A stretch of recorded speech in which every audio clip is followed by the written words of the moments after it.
Nature के 5 डरावने facts जो आपको शॉक कर देंगे।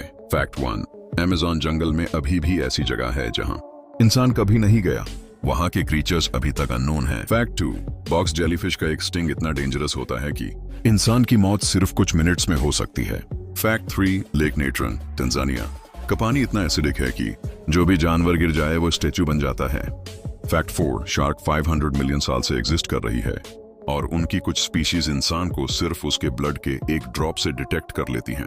फैक्ट 5, डीप ओशन का 80% हिस्सा अभी भी अनएक्सप्लोर्ड है। मतलब हमें नहीं पता कि वहां कितने डेंजरस क्रीचर्स छुपे हुए हैं। कौन सा फैक्ट आपको सबसे ज्यादा पसंद आया? कमेंट करके जरूर बताना।